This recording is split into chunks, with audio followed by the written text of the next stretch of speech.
Are you happy? Thank you.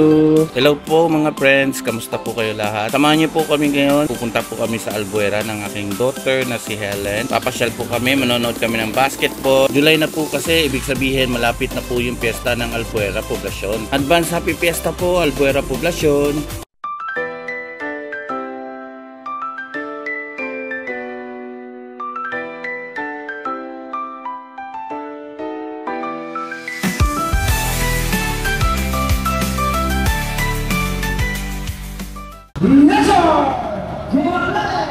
Mga friends, nandito po kami sa Albuera Poblacion. Ito po yung pinaka-proper ng Albuera Leyte. Bali maaga kasi kami nagsarado ng tindahan ngayon, kaya naisipan kong ipasyal muna yung panganay kong anak na si Helen. Tingnan namin, ang daming tao, punong-puno yung parking slot ng basketball gym. Sinubukan kong pumasok sa basketball gym. Pagdating ko nga doon, nakatayo na yung mga tao. Ibig sabihin, punong-puno na yung bench ng basketball gym. Nagaya lumabas yung anak ko kasi meron daw siya ipapabili, kaya pinayagan ko naman siya. Very good naman daw siya sa school today, kaya sabi niya, bili ko naman daw siya ng gusto niya. Sakto paglabas namin sa basketball gym, bukas pa yung mga talipapa. Kaya naman yung ulo ni Ate Helen, aba, umiikot, parang nagti 360 sa dami na nakikita. I want the pink color.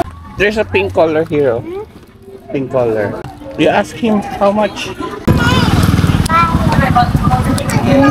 Papa, I'm happy. Thank you. Ang sweet talaga sa akin ni Ate Helen, kaya naman naisip ako bumili ng drink. Dumaan kami dito sa Calle Coffee Shop. First time ko bumili ng drink dito. Pagpasok nga namin, ang lamig, grabe, hindi tinipid ng aircon. Naalala ko tuloy yung BGC days ko. Hindi kasi pumapasok ng mga coffee shop yung mga office mates ko kapag hindi todo yung aircon. Binidyohan ko yung loob ng coffee shop mismo. Okay naman yung lugar, malinis, mabango. Napaka-aesthetic na rin ang tsura ng coffee shop nila. Umorder na rin ako ng drink. Cookies and cream ang pinili ko kasi yun ang gusto ng anak ko. Bale, yung location po pala ng coffee shop nila, nasa gilid lang po ng Albuera Basketball Gym.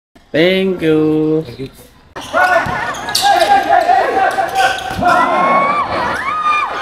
Sa mga oras na to mga friends, nasa loob na kami ng basketball gym. Sa wakas, nakaupo rin kami. Kaya naman pala maraming tao eh. Gagaling po pala yung mga players ng mga naglalaban sa basketball. Last 2 minutes na pala sa mga oras na to, hindi ko na masyadong na-enjoy yung basketball. Kinausap ko si Ate Helen kung papayag ba siya na manood kami ng second game ng basketball. Okay naman siya at hindi pa naman daw siya inaantok. Congratulations po sa nanalo ng basketball. Maraming mga audience na napasaya at natuwa dahil magagaling mga players. This is the third game of the night. Sisimula na pala ulit yung susunod na maglalaro ng basketball. Maya-maya lumapit sa akin yung referee. Yung pala kakilala ko, kasamahan ko pala sa simbahan namin. Lumipat na rin kami ng pwesto ng anak ko para mas komportable at mas kitang-kita yung mga players habang naglalaro. Siren Lemon!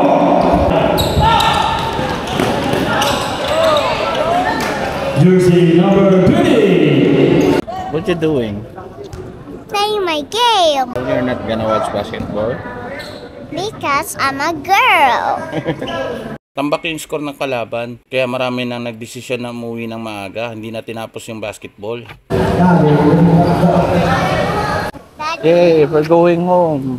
Di nagtagal, nagdesisyon na rin ako na umuwi. May pasok pa kasi sa school si Helen kinabukasan. Inisip ko rin kasi medyo maambon na, baka lumakas yung ulan. Dito na po mag-e-end yung video natin mga friends. Masaya po ako kung magpapalo po kayo sa page ko. Paki-like na rin po ng video na ito mga friends at mag-react po kayo. Going home now.